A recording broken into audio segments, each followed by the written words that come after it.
Shalom, selamat pagi para jemaat Tuhan. Sungguh suatu sukacita hari ini kita bertemu kembali dalam ibadah online. Saya yakin dan percaya, meskipun melalui online, tapi kecintaan kita terhadap Tuhan tidak akan pernah berkurang. Dan minggu ini adalah minggu yang spesial, di mana saat ini kita merayakan hari Pantekosta.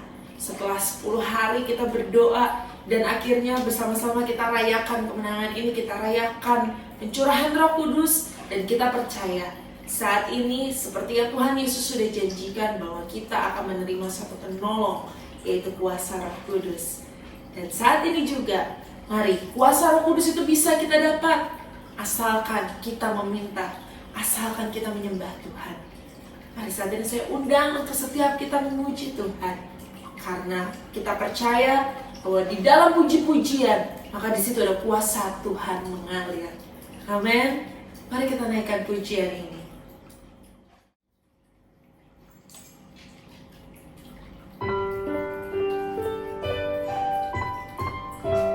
Mari kita mengucap syukur kepada Tuhan untuk kebaikannya, kasih setianya dalam hidup kita.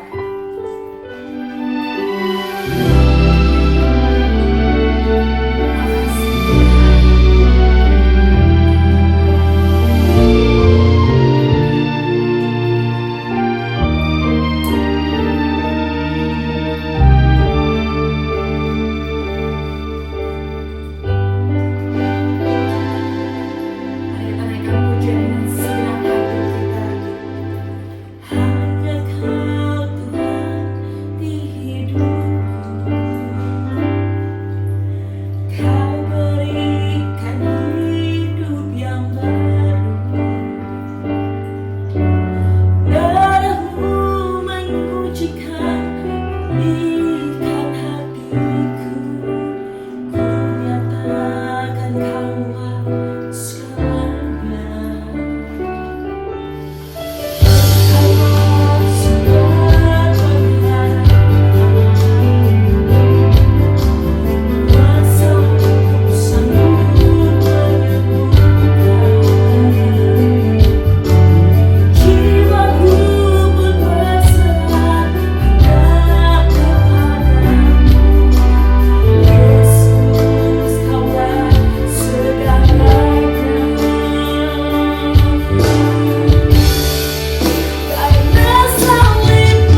terlalu dalam untuk dimengerti, sungguh besar, sungguh indah yang kau pikirkan tentangku, tak terselami bagiku. Sungguh indah.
Selamat pagi Bapak Ibu Saudara sekalian, sidang jemaat GSJ Keluarga Allah, bersama keluarga Allah. Pagi hari ini kita berbeda karena pagi hari ini kita memperingati Minggu Pantekosta, Minggu turunnya kuasa Roh Kudus yang membakar daripada murid-murid Tuhan Yesus 2000 tahun yang lalu. Dan roh yang sama juga akan membakar kita semua pada Pantekosta di akhir zaman pada hari ini.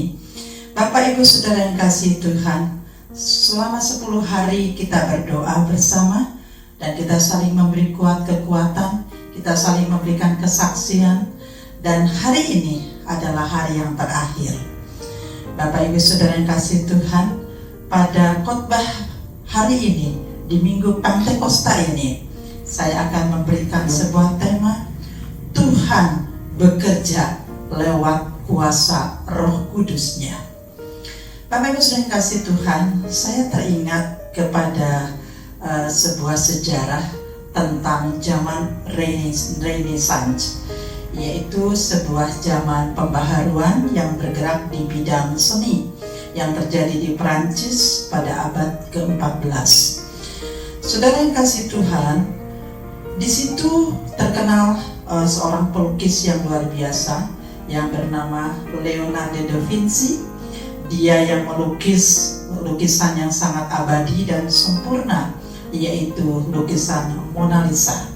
Dan sebuah lukisan yang cukup terkenal Bapak Ibu Saudara kasih Tuhan, yaitu lukisan tentang perjamuan kudus, The Last Supper, di mana Tuhan Yesus bersama dengan murid-muridnya mengadakan perjamuan kudus terakhir sebelum Yesus berangkat disalibkan.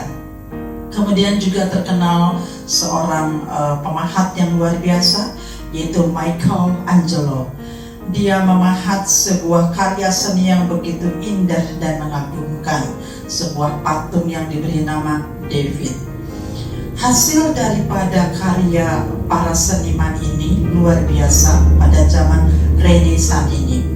Bapak Ibu yang kasih Tuhan, mereka sudah meninggal, mereka sudah tiada, tetapi hasil pahatannya, hasil lukisannya terkenal begitu mendunia.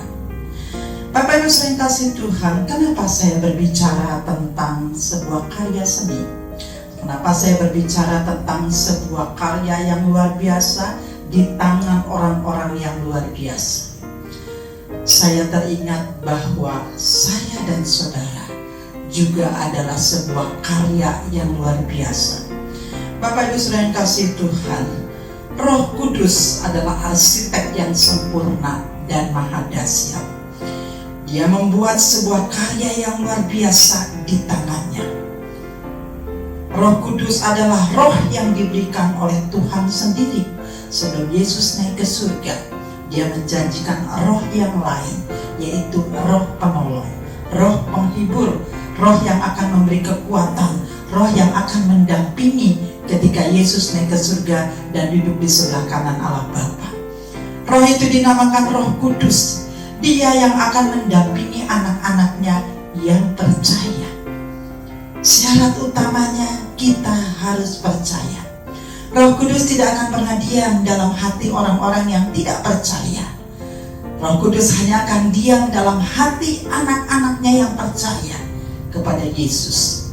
Bapak Ibu Saudara yang kasih Tuhan, olehnya kita dibentuk menjadi satu karya yang luar biasa, yang diciptakan menjadi satu ciptaan yang baru di dalam tangan Tuhan. Ketika kita percaya kepada Yesus, maka Tuhan katakan kita menjadi satu ciptaan yang baru. Baik Bapak Ibu Saudara kasih Tuhan, sebelumnya kita akan membaca dalam Kisah Para Rasul. Perikopnya adalah Roh Kudus yang dijanjikan. Dalam Kisah Para Rasul 1 ayat 4, saya akan bacakan. Bila mana Bapak Ibu memegang Alkitabnya, mari silakan kita baca bersama-sama. Pada suatu hari ketika ia makan bersama-sama dengan mereka, ia melarang mereka meninggalkan Yerusalem dan menyuruh mereka tinggal di situ menantikan janji Bapa yang demikian katanya telah kamu dengar daripadaku.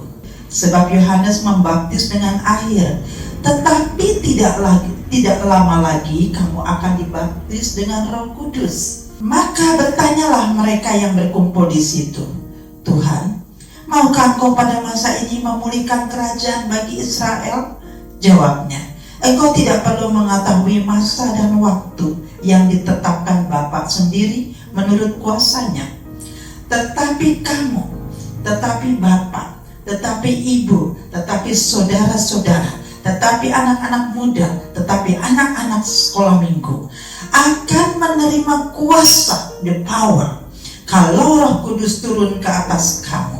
Dan kamu akan menjadi saksiku di Yerusalem dan di seluruh Yudea dan Samaria dan sampai ke ujung bumi. Katakan amin. Haleluya. Bapak Ibu Saudara yang kasih Tuhan, kita adalah karya Roh Kudus yang disempurnakan. Ketika kita percaya Tuhan Yesus, kita terima Tuhan Yesus, kita diselamatkan dan kita menjadi orang-orang percaya pilihan Tuhan. Maka sejak saat itu Roh Kudus diam dalam hidup kita. Kita masuk ke dalam baptisan yang kedua, yaitu baptisan api. Saudara yang kasih Tuhan, kita disempurnakan dengan segala keindahan karakter-karakter kita. Kita disempurnakan, diperlengkapi dengan buah-buah roh yang semuanya itu dipersiapkan untuk membangun gerejanya, untuk membangun jemaatnya. Nah, Bapak Ibu saudara yang kasih Tuhan, pertanyaannya, apa peranan Roh Kudus dalam kita? Apa peranan Roh Kudus dalam hidup kita, orang-orang yang percaya? Sekali lagi Bapak Ibu sering kasih Tuhan, Anda tidak akan pernah mengalami baptisan Roh Kudus, Anda tidak akan pernah merasakan lawatan Roh Kudus kalau engkau tidak percaya. Ada banyak saya mengalami pertanyaan seperti ini. Kenapa saya belum menerima urapan Roh Kudus? Kenapa saya tidak dapat berbicara dalam bahasa-bahasa pujian Roh Kudus? Kenapa saya tidak bisa merasakan indahnya kehadiran Roh Kudus? Jawabannya cuma satu. Engkau harus percaya penuh kepada Yesus dan Juru Selamat. Karena Tuhan melihat hati. Tuhan melihat siapa yang sungguh-sungguh percaya kepadanya. Maka dia akan menganugerahkan roh yang satu ini, yaitu kuasa Roh Kudus. Bapak Ibu saudara kasih Tuhan, apa peranan Roh Kudus dalam kehidupan kita sebagai orang yang percaya?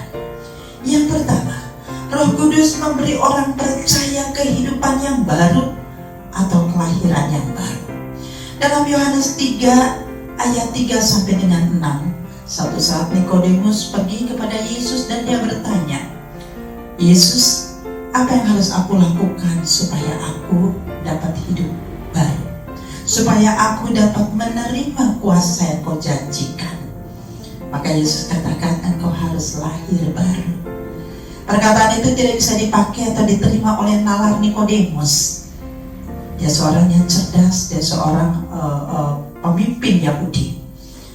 Dia katakan, masa aku mesti lahir kembali lewat rahim ibuku? Bukankah aku sudah tua? Tapi yang Yesus maksud di sini adalah rohani kita.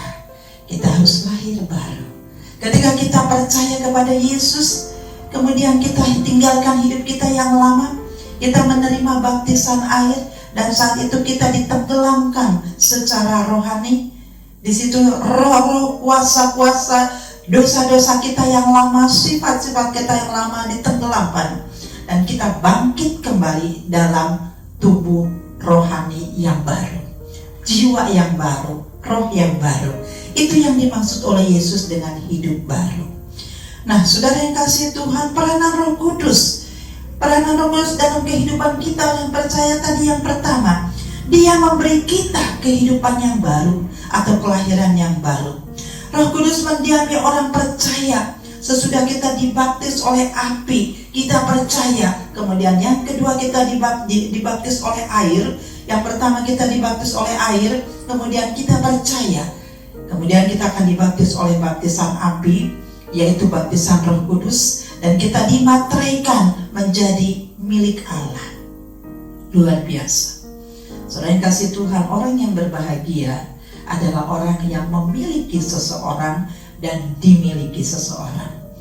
Yesus katakan bahwa kita dimateraikan, artinya kita menjadi milik yang mutlak dari Roh Kudus. Selain kasih Tuhan, yang kedua, apa peranan Roh Kudus dalam kehidupan kita orang percaya? Roh Kudus membawa orang percaya kepada pengalaman kekudusan. Roh Kudus menguduskan orang percaya, membebaskan orang percaya dari ikatan-ikatan dosa. Roh Kudus memimpin orang percaya kepada seluruh kebenaran. Bapak Ibu saudara kasih Tuhan, kalau kita menelaah firman Tuhan, kalau kita membaca Alkitab kita dengan memakai kacamata manusia, dengan memakai kacamata nalar kita, saudara, maka kita akan sering protes. Kita tidak bisa menerima apa yang ada tertulis dalam kebenaran firman Tuhan. Tapi kita percaya kepada Roh Kudus, Dia yang akan membawa kita bukan kepada sebagian, tapi seluruh kebenaran firman Allah. Sehingga ada banyak hal-hal tersembunyi yang akan Tuhan bukakan, Tuhan singkapkan. Bahkan bukan hanya pada saat kita membaca, ke depannya ada rahasia-rahasia yang akan Tuhan singkapkan, yang belum orang lain tahu, kita sudah tahu. Karena Roh Kudus membuka nalar seperti itu. Roh Kudus membawa kita kepada kekudusan. Roh Kudus membawa kita kepada seluruh kebenarannya. Haleluya. Bapak Ibu saudara kasih Tuhan, yang ketiga, apa peranan Roh Kudus dalam kehidupan kita orang percaya? Tadi yang pertama, Roh Kudus memberi orang percaya kehidupan yang baru dengan lahir baru. Yang kedua, Roh Kudus membawa orang percaya kepada pengalaman kekudusan. Yang ketiga, Roh Kudus memberi kekuatan bagi orang percaya. Roh Kudus memberi kekuatan bagi orang percaya. Ia menjadi jaminan bagi orang percaya. Ia juga selalu berdoa dan berkeluh kesah di hadapan Bapa untuk kita, orang-orang yang percaya. Bapak Ibu saudara kasih Tuhan, ingatkan bahwa kekristenan berkembang karena penganiayaan. Bapak Ibu saudara kasih Tuhan, dalam 1 Korintus dikatakan ketika orang-orang percaya di kota Antiokhia mengalami penganiayaan yang berat, mereka melarikan diri dan berpencar ke seluruh muka bumi.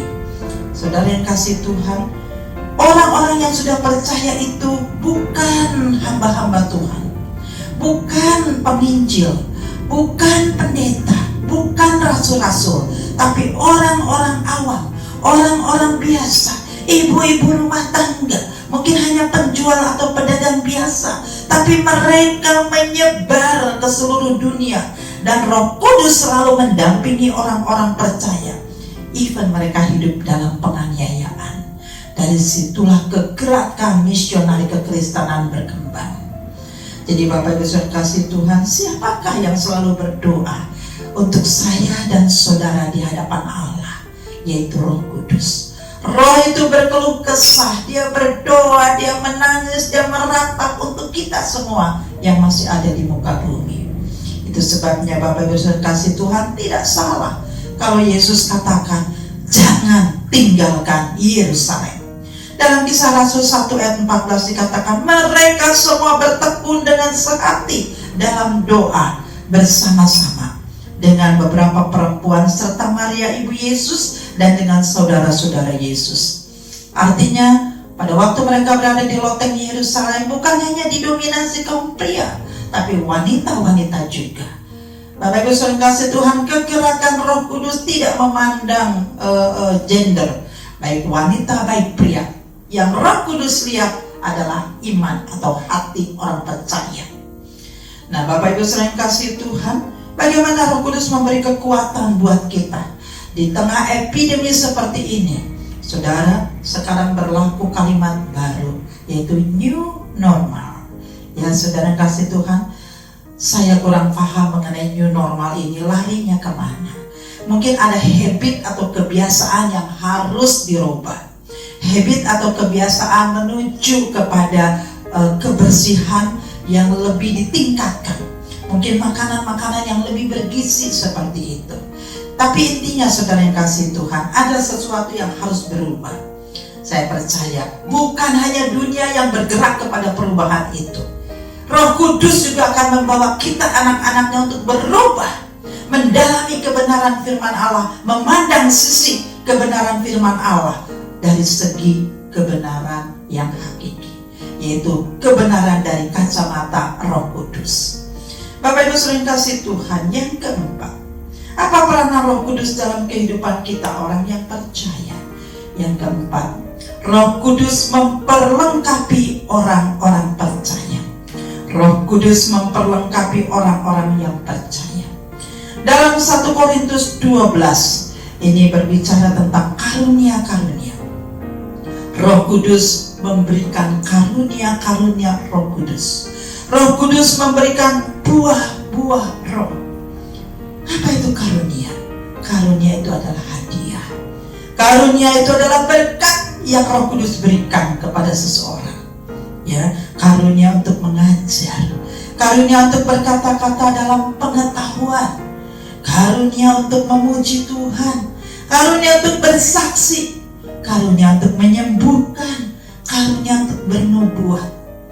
Bapak Ibu sering kasih Tuhan, kalau seseorang biasa dia itu orang awam, kemudian ketika dia dipenuhi dengan urapan Roh Kudus, maka dia berubah. Yang tadinya mungkin seorang penakut, yang tadinya mungkin seorang yang gagap, yang tadinya mungkin seorang yang rendah diri. Kita lihat contohnya Petrus, bagaimana dia seorang yang sukar untuk diatur, dia seorang yang keras kepala. Tapi ketika Roh Kudus menguasai hidupnya, mengubah hidupnya menjadi seorang Petrus yang baru, maka firman Allah katakan, Petrus bersaksi, Petrus berkhotbah di atas loteng Yerusalem. 3.000 orang bertobat dan menerima Tuhan Yesus dari berbagai suku bangsa. Bapak Ibu saudara yang kasih Tuhan, siapa Saulus? Saulus seorang anak muda yang pandai luar biasa, dan dia banyak menganiaya orang-orang percaya. Tapi ketika Yesus tangkap dia dan Saulus menerima Tuhan Yesus, dia diubahkan, dia lahir baru, dan dia berganti nama menjadi Paulus. Luar biasa Allah bekerja melalui rasul muda ini. Ada banyak jiwa-jiwa yang dimenangkan bagi Tuhan. Kesaksiannya begitu luar biasa.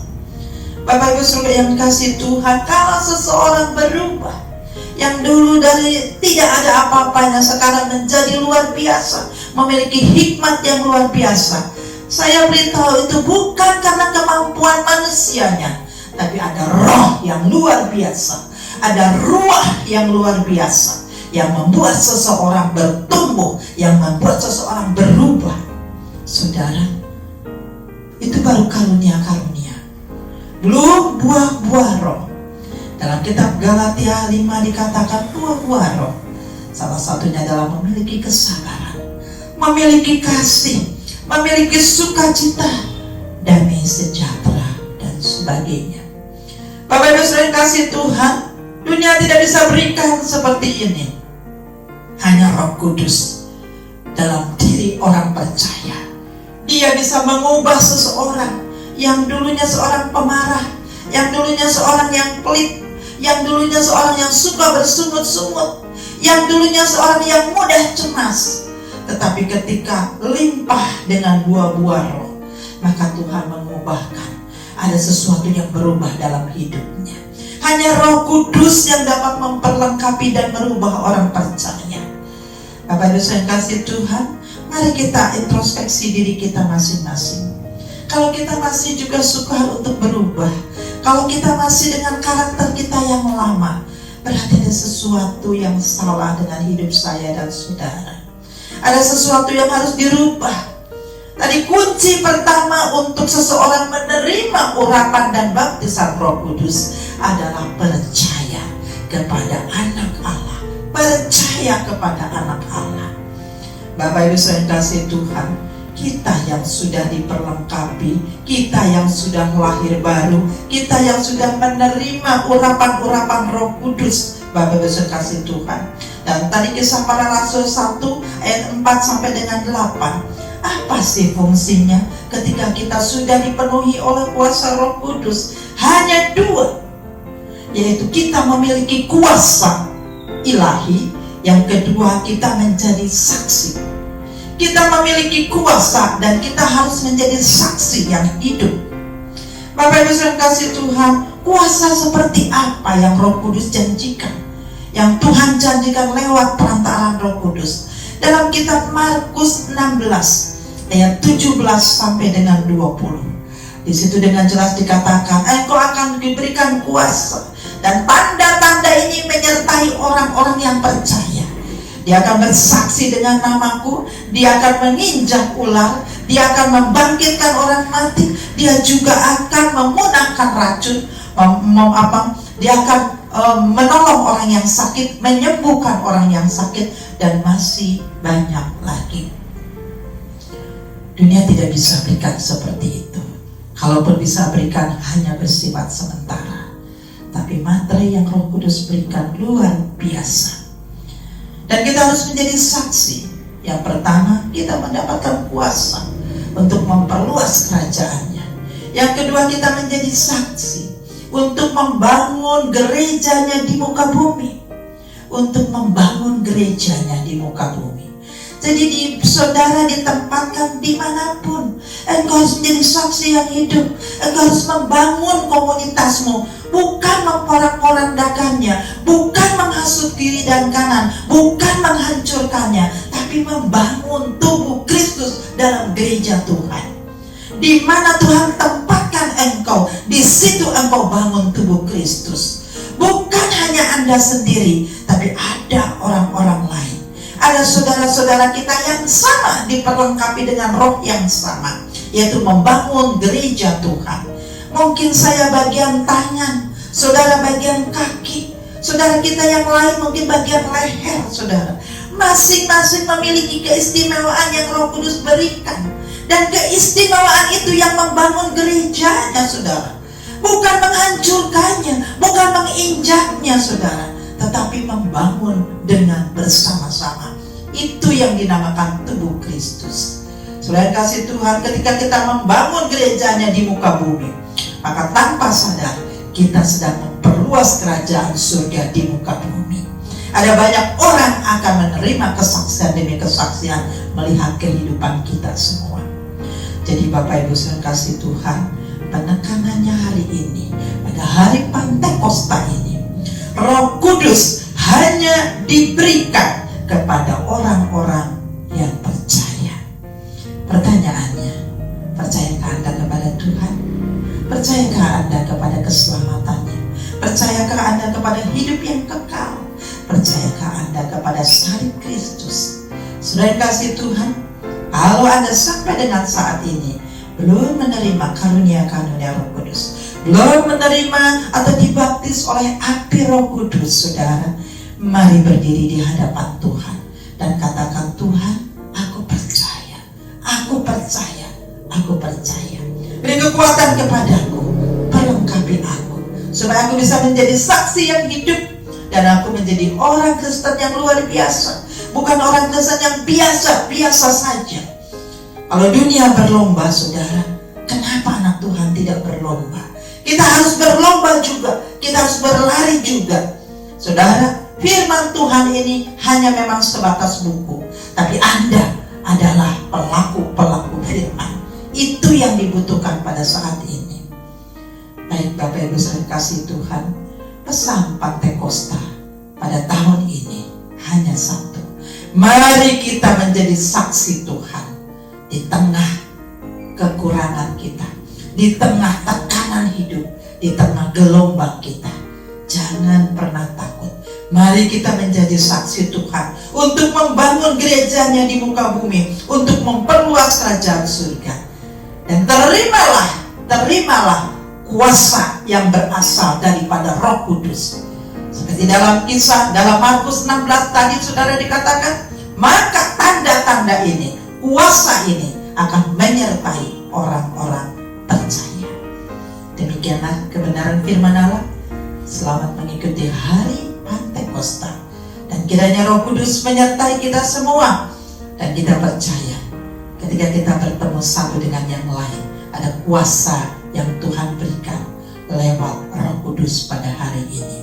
Terima kasih, Tuhan memberkati. Salam sejahtera, salam sehat, shalom. Shalom saudara-saudara yang terkasih dalam Kristus Yesus.